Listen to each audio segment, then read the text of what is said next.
Halika, paliguan natin si, Kuya JR, i-assist mo siya. Although marunong na yan, mga kababayan. Ligo na tayo, ha? Kailangan matuto ka na mag-isang maligo, ha? Ngayon, mga kababayan, mga kabarangay, isang mapagpalang umaga na naman po sa atin lahat. Panibagong araw, panibagong vlog. Mga kababayan, mga kabarangay. Kami aalis ngayon para may tutulungan tayo. Pero syempre, gawa ng mga alaga natin dito, mga kababayan, bago tayo aalis, kailangan maayos din yung ating mga alaga dito sa shelter. Kaya ngayon, mga kababayan, si JR naman ang ating papaliguan. Puntahan niyo ako, mga kababayan, at kausapin natin at kumustahin natin. No? Si mga kababayan, Ate Tintin, tapos na. Ay, ang ganda ni Ate Tintin, ah. Ha? Sarap ng pakiramdam niya, mga kababayan, dahil tapos na naligo yan. Kuya JR! Kuya JR! Halika. Maligo tayo. Halika, dali. Magtsinelas ka. Yan. Tsinelas ka. Halika, para maligo. No? Halika. Okay ka lang? Kumain ka na ba? Kakain. Ha? Kakain. Oo, kumain. Halika, maligo ka. Dito ka dumaan. Huwag dyan sa palay, ah. Para hindi kawawa yung palay natin. Halika. Saan si Kuya Jesse? Halika, paliguan natin si, Kuya JR, i-assist mo siya. Although marunong na yan, mga kababayan. Unti-unti natin silang tinuturuan. Hindi po pwede na habang buhay is papaliguan natin sila. Dahil kaya naman po nila. Hindi po natin sila dinala dito para ituring na mga baldado. Hanggat kaya po nila, sila dapat gagawa para sa sarili nila. Para pag sila'y tuluyan ng gumaling, alam na nila. Parang mga magsisimula yan sa mga grade 1, mga kababayan. Ituturo natin yung mga bagay-bagay, pero dapat natututo. At binibigyan din sila ng unti-unti ng mga responsibilidad nila. No? So samahan nyo ako, mga kababayan. Ligo na tayo, ha? Kailangan matuto ka na mag-isang maligo, ha? Okay. I-assist ka ni Boss JB. Hindi, pasok. Dito ka, pasok ka dito sa loob. Tanggalin. Tanggalin ang damit, no? Yan. Ipasok din ito tsinelas niya para malinisan. Pasuot mo sa kanya. Magbuhos ka na. Kailangan matuto ka na, ha? Tika. Yan. Urok ka dun. Yan, harap ka dun. Kunti-kunti, kalahating tabo lang. Upo ka. Yan. Yung ulo. Yan. Ay, dahan-dahan na. Dahan. Turuan mo kung paano magsandok ng tubig. Ganito. O, dahan-dahan yung pagbuhos ng tubig. Ganyan. O, hawakan mo yung timba. Ganyan. O.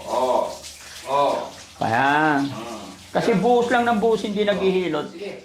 Sabunin yung ulo. Ay, shampoo. Ito. O. Sige, kuskus mo sa katawan mo. Ganyan. Sige, sabon maigi. Hanggang sa kilikili. O. Sige. Marunong eh. Yan. Very good. Marunong eh.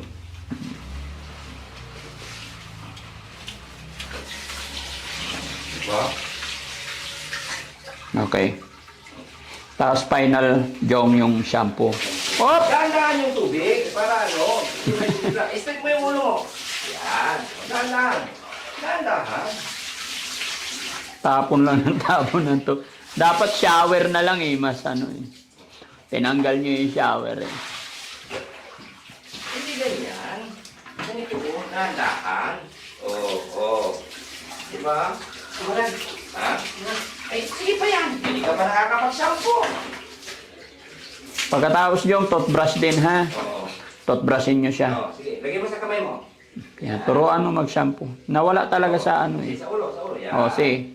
Pabulahin mo maigi para mawala yung Sige. Sige lang, kunin mo muna yung tabo, magbubuhos niya. Huwag ka muna magbuhos. Hanggang Sige. tinga. Sige na, kusutin mo pa yung hair mo. Yan, sige lang, matagal. Para matanggal yung balakubat. Para mabango. Yan, Bigote, kilikili. Yan. Hanggang dito. Hanggang sa ilong. Yan, very good. Sige lang, sige lang.